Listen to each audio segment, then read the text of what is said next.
All right. So one thing I wanted to ask you is, what really was your relationship with Terry? That the documentaries kind of made it look like you guys were best of buddies, but from us talking, it didn't seem like you actually really knew him all that well. No, I didn't. I didn't know him all that well. I knew only what he had told me, and if Pam had mentioned anything, I would have known, that. But Pam was actually the link between me and Terry, and Pam was also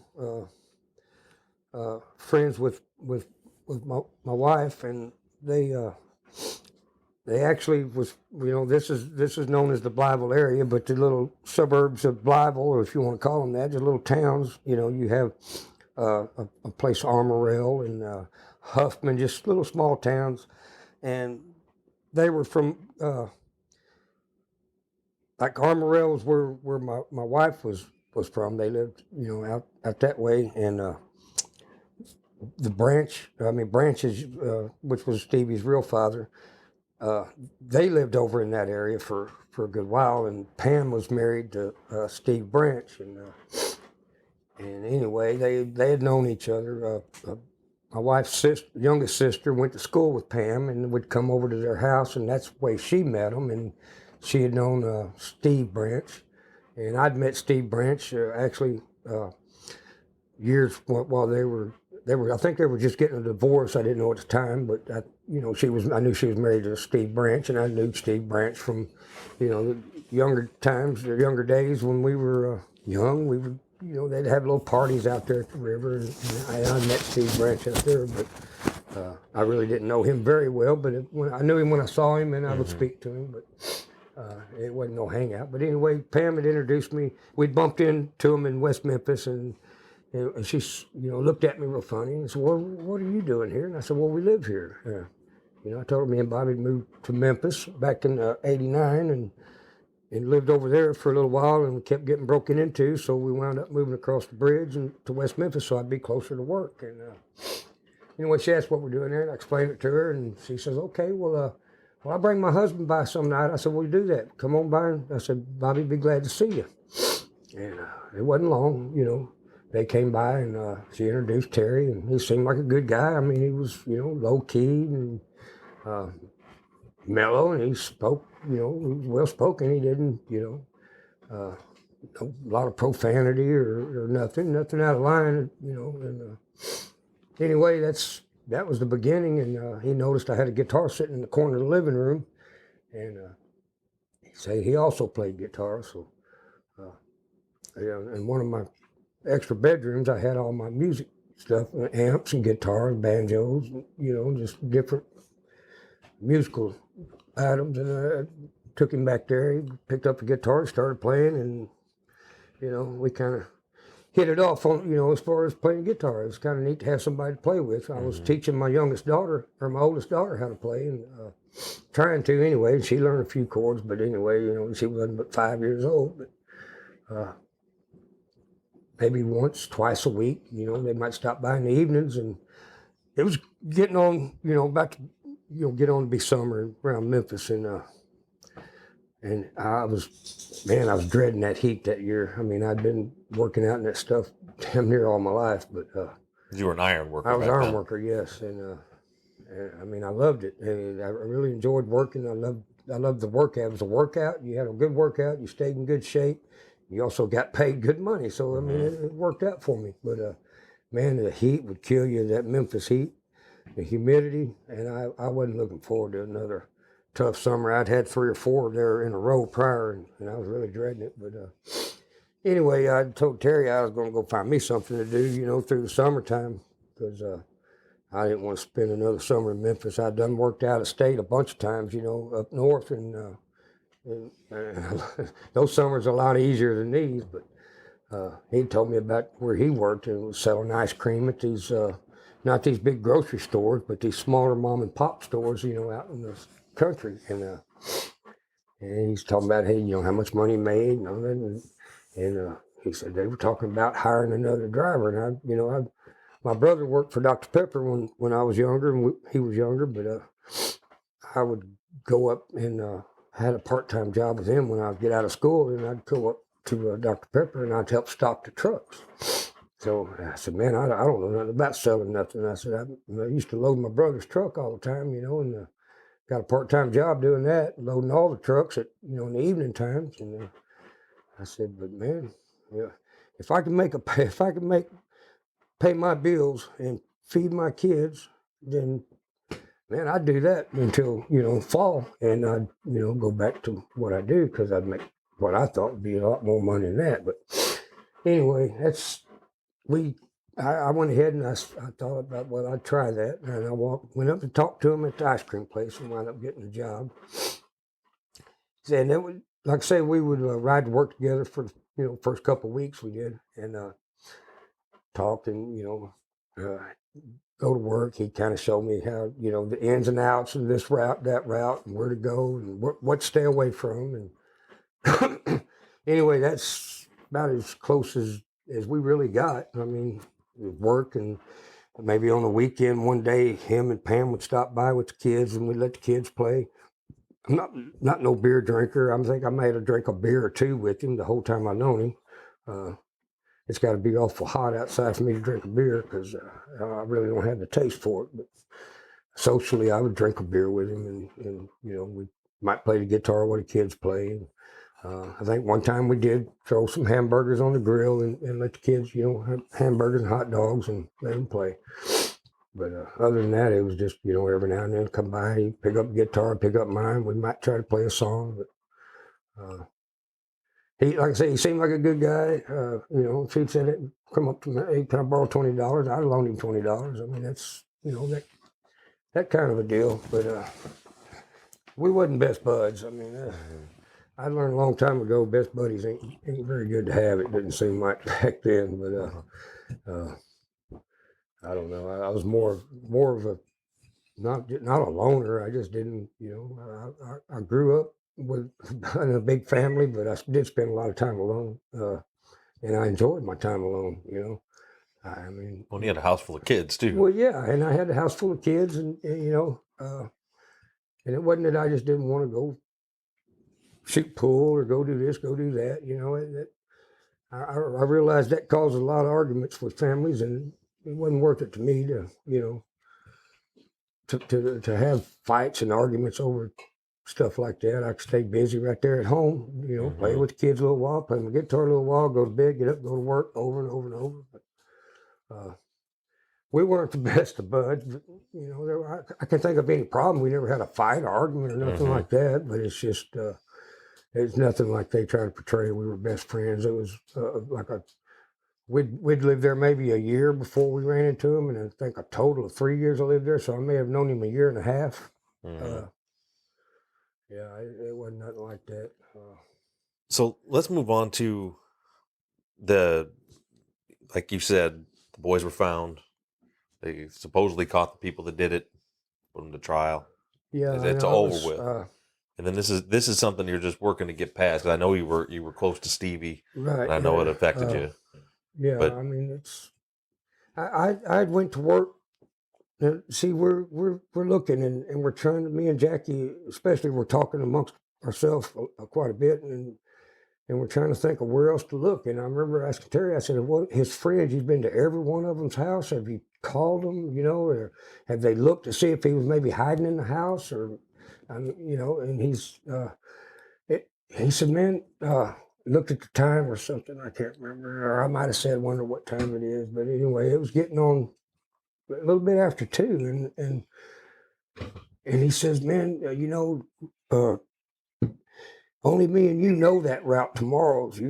One of us needs to be there. And I said, well, that's a no-brainer. I mean, you need to find Stevie, so I'll be there. I mean, ain't no problem. I said, I can wake up, and yeah, well, it's almost there. And I said, yeah, you're right. Just take me to the house, I guess. And I said, I'll tell them tomorrow that, you stayed out looking for Stevie. And I said, just let me know if you find him. Just let me know something. I went to work the next day, and I done his route. And it's back then, I mean, we didn't have them cell phones. It's like, I think there was a few had cell phones on the market, but I couldn't afford one. But anyway, I can remember I listened to the radio during that route, and and you'd hear about it in the mornings that they're looking, and I think they tell you that they've got the search and rescue team, is either coming or they've been there, or just got there. I don't remember. There's just little updates every now and then on the radio station that I found, and I tried to listen as I'm doing that route. And I got over into, I think, Mississippi, and I started losing that signal, and I couldn't pick that channel up, and I couldn't find another station. So I make it back, like, it might have been 3 o'clock. I make it back, and I have to take all my tickets of the ice cream I sold, and this elderly woman there, can't think of her name, but you take the tickets to her along with the money you collected, and she tallies you up, and that's a good 15, 20-minute process.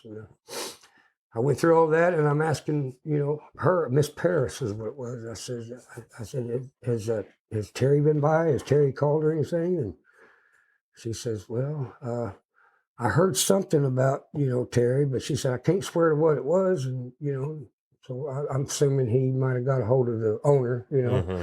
and they might have said something. So I'm sitting there, and I get tallied out, and I come back out to my truck, which it's in the warehouse. And now I have to just make a quick list of what I need loaded up for the next day and pass it to the guy in the warehouse, and I'm ready to go home. And I can't remember if it was the owner, John Reber was his name, but I don't remember if it was him or his brother come in there, and it said something about they found the kids earlier, and I thought, all right, and then he said they were dead. Wow, that just blew my mind. And I'm thinking it was that day that afternoon, maybe. See, that was on a Wednesday that, they were missing was Wednesday afternoon. And this was, I'm pretty sure it was a Thursday, the very next day. And it was late in the afternoon, and I'm getting ready to leave. I done handed my list, and Terry comes in. And I said, dude, well, are you all right? And he said, yeah. And I said, where were they? And he goes, man, we walked right by them. I said, well, how could we miss them, Terry? How did we walk right by them? He said, we walked right by them. You know that pipe? We walked right by them. And that's all. And that's where he left it. And I know that's what stayed in my head this whole time, thinking that they were found at that pipe. But so he actually came to the work. Yes. After they found him. Yes. And I'm thinking it was that day. If it wasn't that day, it was the very next day, because it was right there close, Mm-hmm. And but that's what he said. We walked right by him, and I mean that was in my head, and it's been there until 2007 when I found out that there was actually a tributary that run into the bayou, and it was back to the east of that pipe. That it, I was thinking, what? How did I walk right by them? I mean, that's bugged me a lot, because the area they found those kids, I never in my life had been there. Never. I can tell you, I don't go out walking through fields and ditches and all that stuff. Mm-hmm. The night the kids was missing, I did. I walked with, lots of people out there, but I did not go that far. When I went to the Blue Beacon, I went to the east side on that little road he took us to and parked, and I walked straight to the southwest towards the apartments to try to find that pipe. I never once went over here.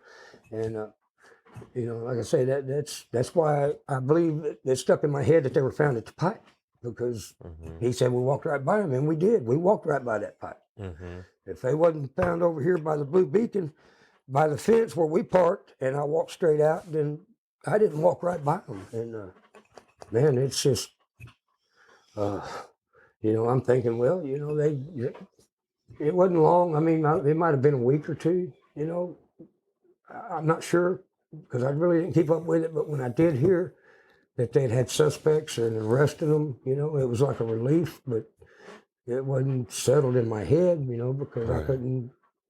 I just tried to not think about it, and it was hard to do. And I really never did accomplish not thinking about it. There's so many things that goes on, and it trigger it.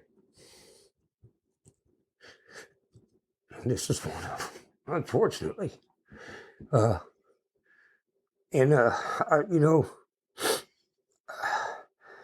Man,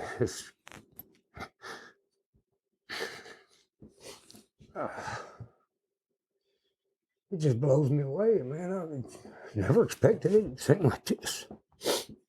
Well, let's talk about what happened after that, because you mentioned 2007 when things changed. Yeah, I'm in Little Rock working. Me and my brother's doing a job for the VA there in Little Rock. And, one day, I think it was lunchtime, we went back to our apartment and was eating, and I'm sitting there talking to somebody. I don't know, I had a cell phone then, of course. And he come in here and said, "Hey, little brother, come here. And he calls me little brother because he's bigger than I am. I'm older than he is, but he's bigger. He said, "Hey, little brother, come here. Man, they're about to arrest your buddy on TV." And I thought, "What are you talking about?" And I go in there and they talking about Terry Hobbs. And I go, "What are they talking about?" He said, "Man, they're saying he killed them kids." And I just, oh man, So that was on local news before they ever talked to you. Oh, yes. Yes, as far as I remember, yes. And that's when I heard, and I just, I thought, what? And I'm trying to listen and listen. And he's telling me what he's been hearing, because I was in another room talking on the phone, and he's, gives me a little bit of a rundown of what he thought he heard or what he heard. And the way I remember him saying it, is they found evidence that he had done it. And I thought, man, no way. I said, that ain't right. There ain't no way he did that. And so I tried to listen more and more, and I'd hear a little bit of details, and I'd hear that wasn't correct, that this was what they said, or this is what they meant. And it kind of just all, back and forth. And I'm trying to wonder what's going on. And I was back in Memphis and doing a job at St. Jude, and this is still going on, but I hadn't, the only people I'd ran into or actually tried to dodge was there was some people making a movie. I don't know if it was documentary or what it was. It was just they had left a card, and I don't remember who they were, but it was something to do with this. And it wasn't HBO. I don't remember it being HBO. It was something else, but it seemed like I said something Star or something. But anyway, It's probably west of Memphis. I dodged them. I dodged them. I wouldn't answer my phone. I wouldn't do nothing, man. I just didn't. I didn't know, what to do. I didn't want to talk about it for one, and maybe you can see why. It just. I didn't want to have nothing to do, but finally they tracked me down at work, But this is after Terry had showed up at St. Jude's there on the job I was doing, and come in the office, and I'm sitting there, and he says, with that little smirk and grin, "What are you doing?" "Well, I'm working. What are you doing?" "I thought they done put you in jail." Man, that's bullshit, isn't it? There's more evidence they got. They just didn't use it. And these people are trying to make this and this and this. And he said, they're just trying to put me and you in jail. I said, "What do you mean, me and you?" "Yeah, well, they're saying me and you killed him." I said, "I ain't heard my name mentioned yet." "Oh, you will. You will." And it's kind of a weird joke, dude. Hey, what are they going to put me in jail for riding with you to go look for them kids, And he said, "Oh, no, they got this. They said this, but that's all right. The prosecutor said he's got, this setback and this setback. So if he needs it, they got the ones that done it. Just don't let it bother you." And then he starts talking about what we did. And I'm listening to him, and he's saying a few things. "No, I didn't do that, man. I sure didn't. I can tell you. I can remember, I might not be able to remember step by step in the exact time, but I know where it went, and I know what I did, and it ain't adding up to what you're saying." He said, "Well, you did. You might not remember. It's been a while." But, "No, Terry, I know where I went, I know what I did." But it wasn't, and I was thinking, why is he even, why do you want to persist that? Because it was nothing real big. It was just more or less a longer stretch, of where, we did, and putting you with him for more of the time. More of the time, yeah. Right, yeah. And that started clicking on me, and I thought it was kind of odd, and I started just, back away, And he calls one morning, and he says, "Hey, what are you doing?" I said, "Well, I'm going to work. What are you doing?" He said, "Oh, I'm fixing to see the fuck out of the Dixie Chicks." you ought to join in there with me. I said, wait, you know, and this is something else new to me because I ain't heard nothing about it. Well, what are you going to sue the Dixie Chicks for? Right.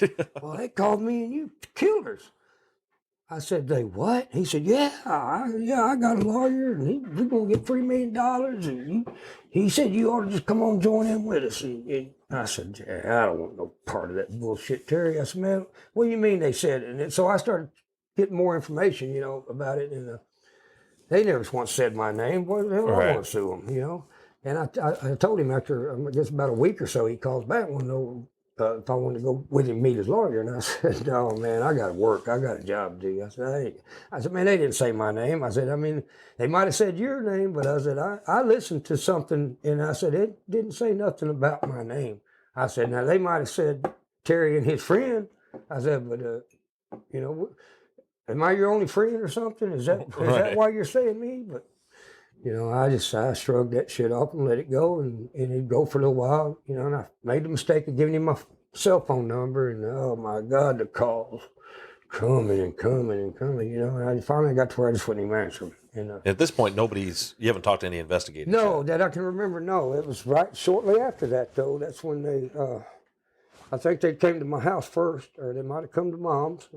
Either way, left a number, and I called, and, you know, I'm just thinking, you know, well, they want to see, you know, ask me some questions. I ain't got nothing to hide. I mean, I'll just tell them, you know, hey, this is what I done. I'll see you guys later. Good luck, you know. But wow, I mean, it's snowballed. You know, I tell them what I could remember, and you know, to the best of my memory, and the times I could, you know, all I could do is go by what I normally did, and then. You know, if I normally got here at this time and then all of a sudden Terry showed up, then I would have to go from there and try to, you know, piece it back together for him. And I figured that'd be tough, but it wouldn't be that bad. But yeah, I mean, it went from, you know, just want to ask me a few questions to, can you come by the office and can you do this, to coming back with FBI profiler or former FBI profiler. And I thought to myself, man, it's kind of weird, you know, a little serious. And, you know, and so the guy's talking to me, you know, Rachel Geiser and John Douglas, and one more person. I don't remember who it was. It was a woman, I believe, another woman. But anyway, you know, and he's telling me all these things about Terry's past, and I never knew none of this, you know, and he didn't have nothing but more than this book like that, and he's sitting there telling me just one thing after the other, after the other, after the other, and I'm saying, look, man, I said, you got anything to prove what you're saying? I said, I don't know Terry that well. I said, I've never heard of none of this. But I said, now, you know, if those kids didn't do it, they don't need to be in prison, but I can't afford to take their place. But I got a family, you know. I mean, I've done nothing. Why are you guys all on me, you know? And, you know, and he just looked at me and he said, well, you know, we're kind of hoping you would help, and tell us about what y'all done that night. And I said, I've told you guys what I've done, you know. And it was more like, well, is that all? Is that all? And I hate somebody do me like that. If I tell you something, I used to get my ass tore up if I led, you know, somebody astray. You know, if I didn't tell them the truth. And it gets me in trouble sometimes, because sometimes you really don't need to tell somebody the truth, you know. I mean, there's sometimes that you've got to kind of send them to the side a little bit to ease them, you know, cool them down. And Mom can tell you the times I've got my ass tore up because somebody had said something and I wasn't supposed to say nothing, but it's the truth and I said it, you know. And so it's got me a bunch of times, and when they ask me, I told them the truth. I didn't tell them nothing else, and it was just hard for me to imagine why they would, you know, be persistent. And finally I just thought, well, I could shut him up right here. That's only a notebook. You bring me proof of what you just told me about Terry. I said, you do that, and I'll do what you need me to do to help you see if he's gonna trip up. I said, I know what I done with Terry. I said, and you know, I might not know every moment and could tag every moment with every detail, but I could tell you from one end to the other what I did and when he was with me. So you bring me proof of what you just telling me that Terry has done in the past, that he's that way, and I'll help you. And he said, I'll be back. And I didn't see him for a while, you know, and I didn't hear from him. I didn't see him, and I thought, wow, maybe, you know, maybe he'd give up. That wasn't the case. He showed back up at my door. This time he had a file, and looking back, he could have probably sat in the back of that car and shoved all that together from something he bought at Walmart. But I guess This was John Douglas you're talking about, right? John Yeah. Douglas. With that playing on my mind, I mean, that's, I thought, well, man, he brought the shit. Oh, God, you know, and I told him, you know, he got to saying, well, let's see, in, 1980 something, he did this, and he got this in 19, and then just, and I said, what do you want me to do? I mean, I ever since he left there, and I actually thought, well, what if he comes back with proof? I've got to help him, and I'm thinking, well, before they all got a hold of me, I'd hear it on the radio going to work. They'd talk about the kids and talk about a $2 million or $200,000 reward, and I'm thinking, man, did this dude do this while I was at home or something? I mean, my God, I can't. And it just. I mean, I'm driving along. I'm going to work. That drive from here to Memphis was my quiet time, and I enjoyed that quiet time. A little bit of music on the radio, and I'm thinking about what I've got to do today at work, and all of a sudden this West Memphis stuff comes on, and they go talking about Terry, and then they go mentioning vaguely me in a sense. I know it because I know it's me they're talking about. Right. And I'm, my heart just, flush. My whole body's flush. I'm barely hanging on that steering wheel, thinking, what did he do? Why, Oh my God! And my mind's doing 100 different thousand things, trying to figure out what in the hell I'm going to do. And it's hard. It's hard to figure out. But I'm trying to. Man, if they'd have left me alone, because the whole time before they got a hold of me, I'd hear that, and I'm thinking, they're talking about they're going to have an interview with Terry. I see something on the news. They'll quote something he said. And I read it in the paper, and it'd be another quote of what he did, or what we supposedly did, or what we did do. And I think, man, if he did that, I said I could listen to him. If he slips up, then I probably got a pretty good sense he did it. And I started listening to every interview, quote, everything to see if I could catch him, in my head. But before I could get all the stuff into my head, that's when they popped up with that, and it blew me away. But anyway, John Douglas had said he had a pretty good idea on a few things we could try to see. I mean, I want the one that done it as bad as anybody else. Maybe not as bad as the families, but just as much, I think. And so I wound up calling him on the phone with his phone tap being recorded. And John had come up with a scenario of, questions to ask him and when to ask him, and, piece together from what we actually did and what he was trying to say, where we went and what we did. So they were trying to catch Terry to admit something to you. Right. And so, and he would, we did phone calls with phone tap. I wore wires to restaurants and met him to eat. I've sat in my truck and had him on the phone, with the phone being, with the conversation recorded. It's just, it was the best, the most I could get out of him was, fuck him. And I'm saying, Terry, they're persistent. They won't go. I can't just tell them, fuck you, they're going to go away and leave me alone. I said, every day they're here. They're beating on my door. They're beating on Mom's door. They're beating at the office. They're calling the office. I said, it's got to stop. Sit down and talk to them. Fuck them. I ain't got to tell them shit. And I'm thinking, well, why would you not want to? Because I ain't got to tell them a damn thing.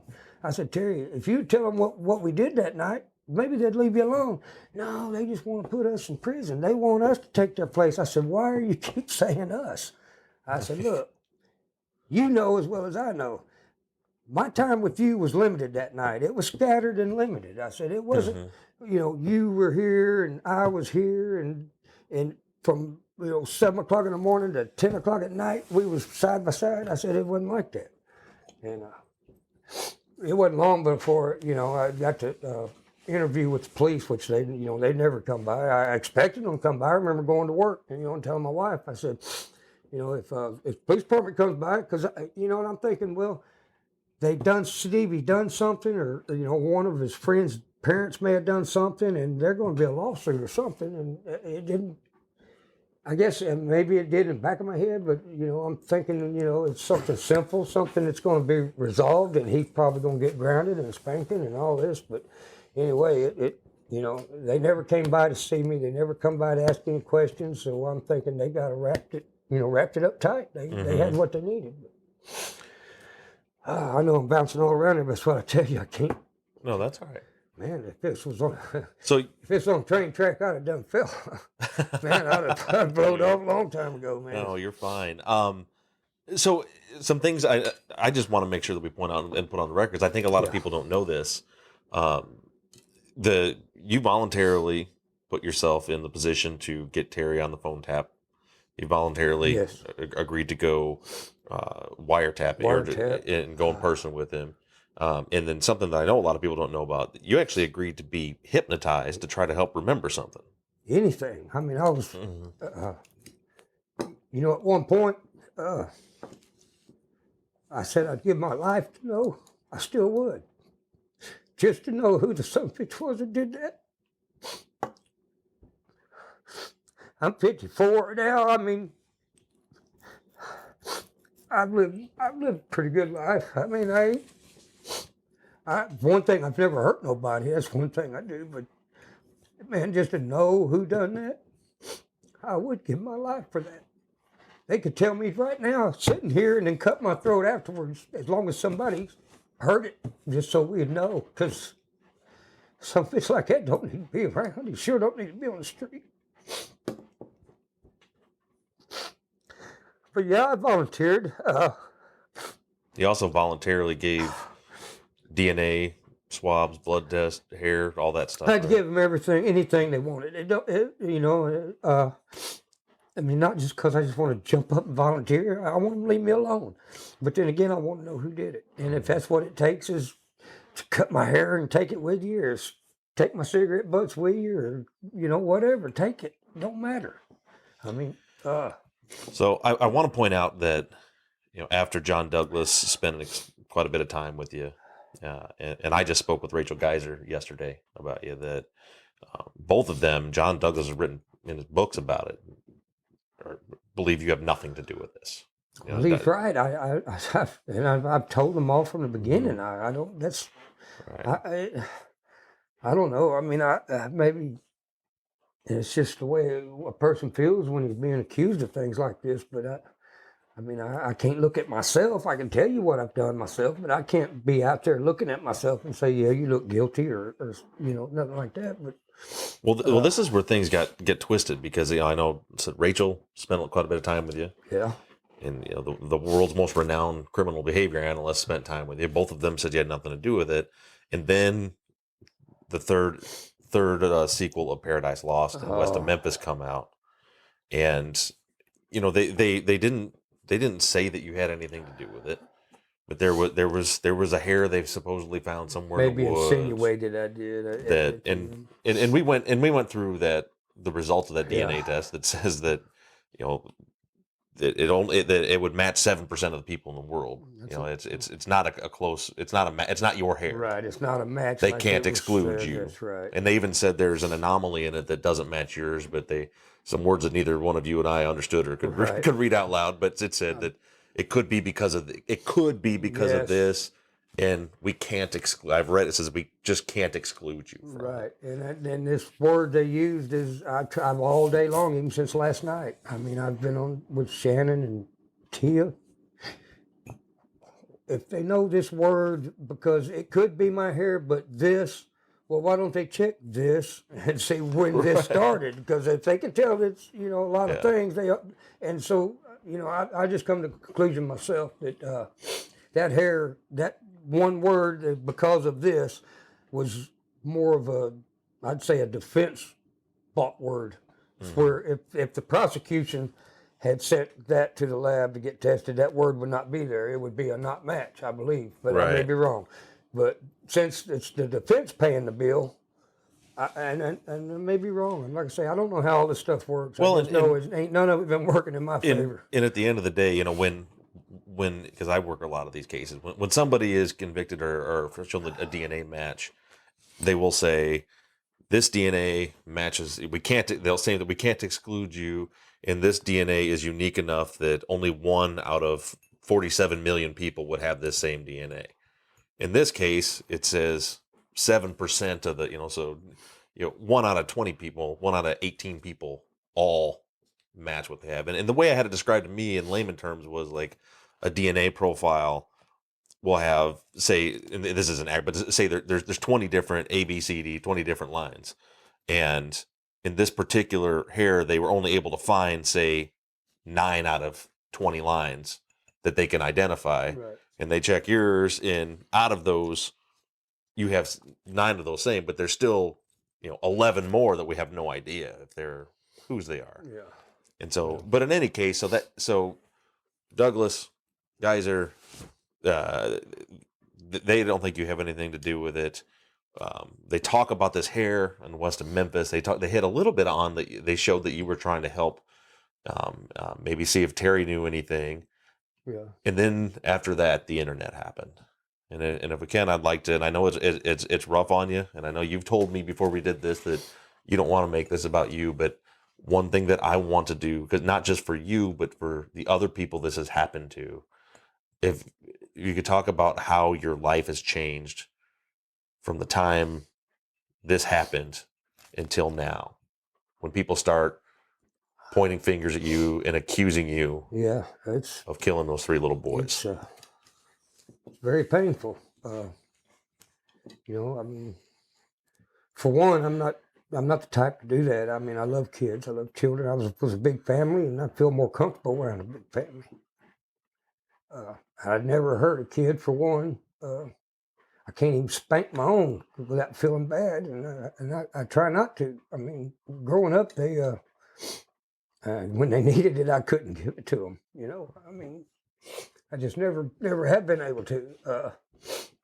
I've had mine tore up when I was a kid a few times, and it's not the way I seen it. It's not hard to be mistaken, and you take that whipping, and it's, I don't know how other people deal with it, but to me, it really it hurts, and it stays with you, and it's something I've told myself since I was a kid, getting them whippings, that I wasn't going to be like that, and I've kept my word. It's cost me some, you know. I've had my kids were a little bit rambunctious, you know, and probably wouldn't have done as much, you know. I don't want to say mean stuff, but you know, A little hell raising. yeah, they wouldn't have been like that maybe if I would have. But it's got me to where, you know, well, it got to the point I really couldn't do anything. I mean, if driving to work, I'd hear it on the radio. You know, coming home, I'd get home, watch the news. I'd hear it on the news. They'd call me on the telephone. It got to the point at work where, you know, I had some pretty good jobs there, and I was responsible for a lot of people, and I had a lot to do. And, you know, I had I don't know, 65, 70 guys that I had to watch in Memphis at an airport job. And you know, I was responsible for their safety. I was responsible for just keep the job on track. I was responsible for, you know, staying on budget. You know, and I enjoyed it, but once this all blew up, oh God, man, you know, you have strangers walking up to you because they seen your name, and they, you know, and here they come with these questions, and some wouldn't even bother about the questions. They just say, hey, you're the one that helped kill them kids, aren't you? And you know, I mean, people could, you know, like somebody like Hobbs, fuck you, and walk on and not worry about it, but it sticks to me for some reason, and I don't like it. And it got to the point where I could tell I was losing it at work. I couldn't do my job, and I couldn't keep nothing on my mind, you know, and I was worried, you know, somebody was going to get hurt.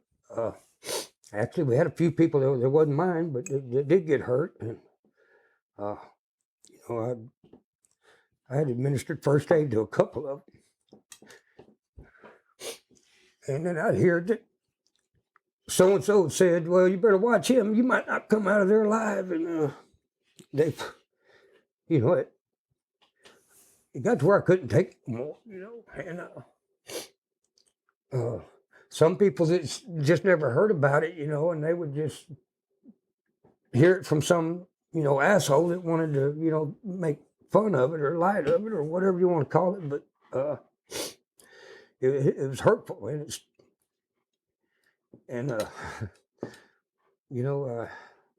I basically just I gave up on it. I mean,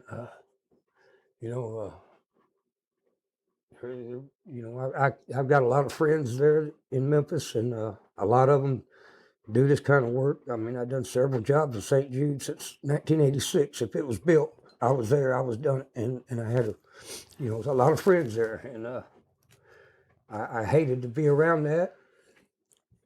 And this come out, and the people that knew me would tell me, we know that's a bunch of bull, don't worry. But then, the 5 that knew you, it didn't make up for the 25 that didn't know you. And you walk through the gates, and you see the people, and they're looking at you, and it's just, you know what they're thinking. And you tell yourself you know what they're thinking, and I slowly faded out of that. And my kids, there's one for you. I got a call, and it was in 07. And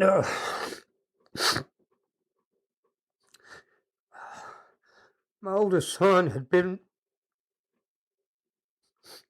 they were pinned down in a ambush in Bagram. He was in Iraq, and this is a day after. And he got to a phone. He called me. He said, "Dad, what the hell's going on? These people are up here asking me, what do I know about West Memphis, and why was I out there with them kids, And I mean, he's up there in fucking war, and they're spouting that shit out, and all over the internet and shit, and I don't know. I'm just thankful it didn't get to him enough that he just stood up and talked, because I know I would have probably not forgot where I was at and just stood up and said, what the are they talking about, And they don't realize that what they say, it don't affect just who they're talking to. Who they're talking to has family, And he's got kids, he's got grandkids, he's got a mother. And I don't appreciate it, really. I don't know what I can do about it. There's nothing I can really do about it, but it's real hurtful and painful and hateful, if you ask me. I mean, I hear a lot of things, so-and-so did this, so-and-so did that, but, I don't hop to the internet or social media and go pointing fingers, accuse them, tell them, I know, and it's just, I don't know. I don't have no more better words for it. It's just this. It's ignorant. It's stupid. 100 years from now, that's whatever you want to do. I hear them talk all the time. Jesse James did this, and he didn't get caught. But I'm not Jesse James, and it's not 1800s. I mean, things are different. And well, after you left Memphis, it followed you here. I mean, you were. Oh yeah, it's followed me everywhere I went. I mean, I don't try to change my name or hide or nothing like that. I've done nothing to hide, but it's like just a reoccurring nightmare every damn day. I mean, you might get a day or two without it, but eventually you run into somebody, and if you have to show your license or you give them your name, it just, it triggers an avalanche of bullshit. And I don't know. I'm just. You've had people. I've just withdrawn in my own little circle, I guess, is what you might say. A whole different line of work and a whole lot less pay, but it's peaceful for now. But when when the word trickles down, I mean, these people that just hadn't known me very long, they're not going to know what to believe, and I can't blame them if they got kids. Maybe if there's a doubt in their mind, I mean, it just, there's a million ways it can affect somebody and why they want to do that, knowing, and I know they know. I mean, I've seen it myself. I've heard people tell them. I've seen people, post them to them, tag them, whatever they want to call it on the internet, that, what they're doing. Actually, it affects more than just that one person that you seem to know, but you don't know, that you never met. And they don't care. They come right back with the vile shit. This Ken Swindle, And the man don't know me. I've done nothing to him. I've done nothing to anybody, but he's a lawyer, and he's going to throw me in the mix with this Danny Owens or whatever. He's supposed to be a private detective or something. And I mean, that's Swindle crazy, was the one man. that didn't they subpoena you to? Oh yeah, what was supposed to be some kind of lawsuit? Yeah, Pam Hicks and John Mark Byers versus the city of West Memphis to see some evidence. And I'm, when I get the subpoena, I'm more, what, I don't know nothing about what they got for evidence. What are they doing? I don't know what they're talking about.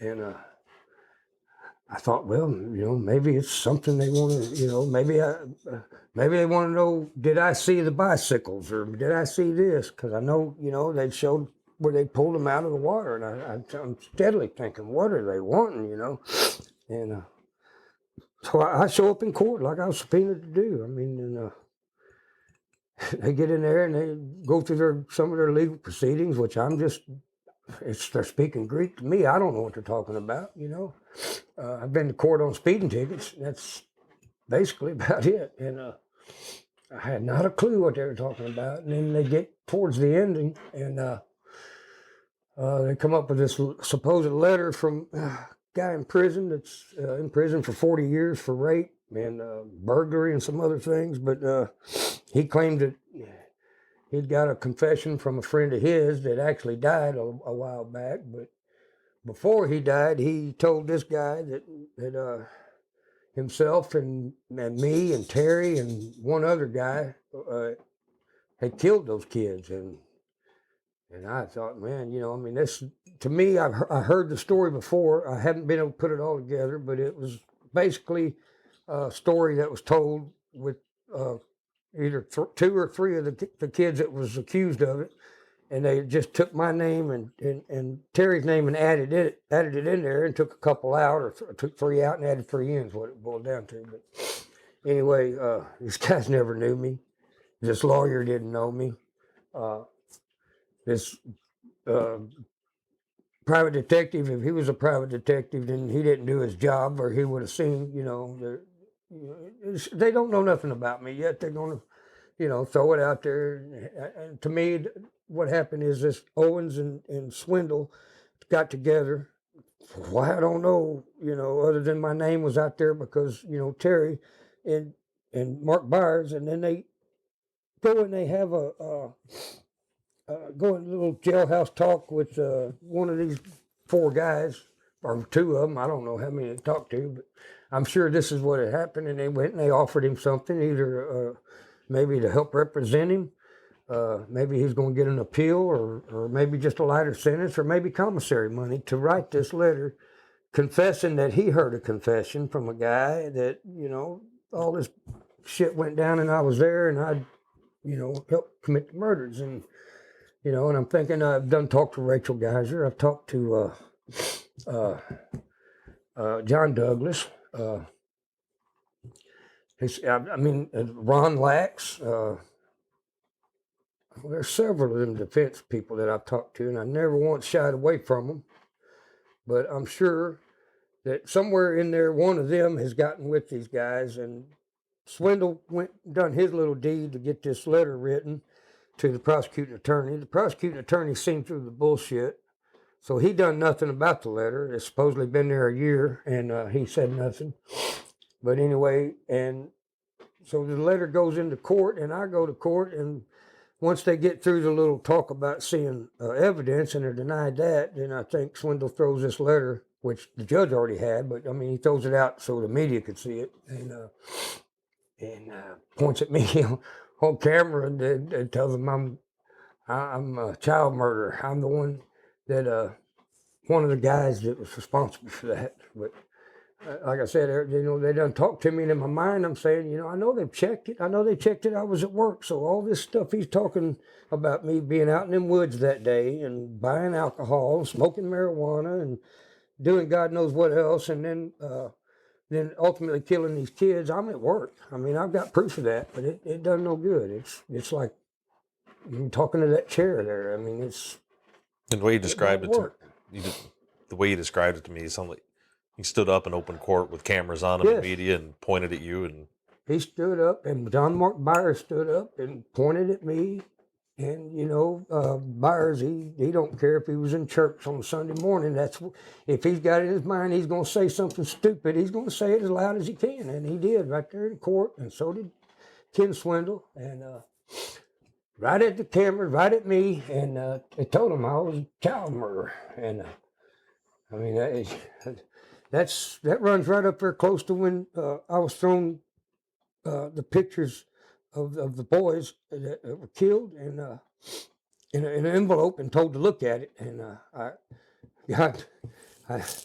can't believe I figured that part out on my own, but I did. I figured that was crime scene photos, and I wasn't looking, and I threw them back.